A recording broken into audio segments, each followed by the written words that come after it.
I guess we're here today to talk about my new book, Getting Back to My Me. My passion, my love was music. When I sang, it was when I not only felt loved, but it was when I loved myself. When I sang is no matter what I was going through that was tumultuous in my life, I could sing a song or write a song, and I forgot about it all.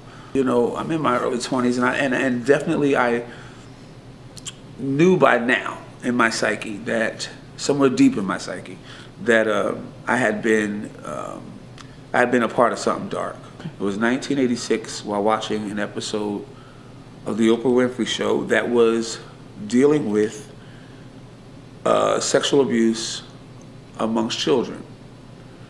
And in this episode, they were detailing the sexual behavioral patterns of the abuse, the bedwetting, the overly being sensitive, the manipulation, lying even.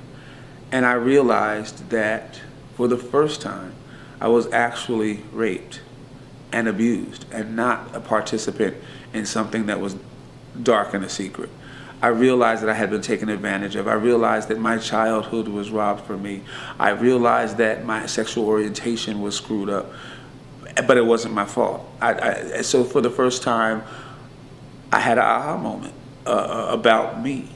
And what I learned about myself through those little things is I learned how to manipulate things very well, because you got to know it at 7 or 8 years old when you're being chastised for wetting the bed, and you learn how to operate the washing machine and hide the clothes and be manipulative and get back in the bed and set the alarm clock so when the dryer you can get, you know, you can make everything seem normal. That's a lot. That's major, you know. So when I watched that episode, I said, oh my God, I was raped. I was raped. And I was abused after this Oprah Winfrey episode on occasions, and the occasions became more frequent, and I would start hearing voices in my head. It was the voice of my cousin, and that same voice was in my ear as during the course of the abuse, calling me pretty boy and telling me, yo, it's supposed to hurt, and just the most horrific details were coming back and playing out in my head. So I figured, I've got a little money, I'm in Hollywood, it's the land of plastic surgery. I'm going to reconstruct my face so I don't look like the pretty boy anymore. That face is going to be gone. So I started with my nose. This is my fourth nose, mind you. Fourth and final. I had a cleft in my chin.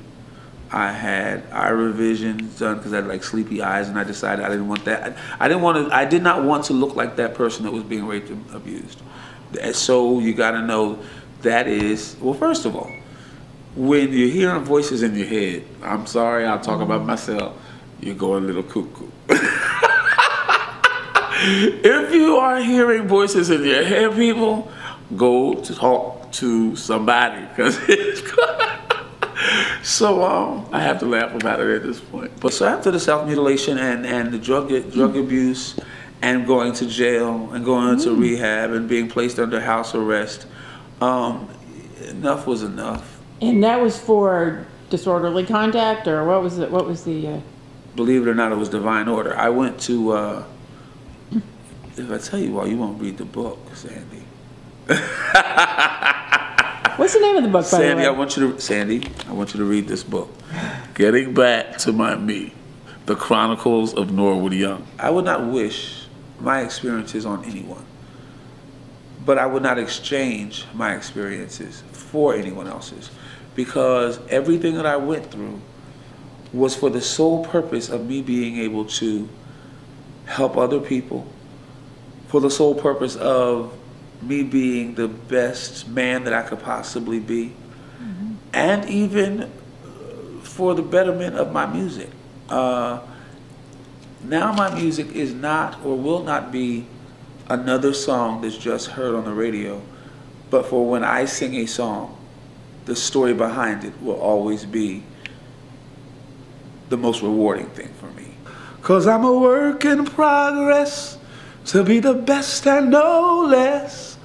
I'm not yet where I want to be, but by the grace of God,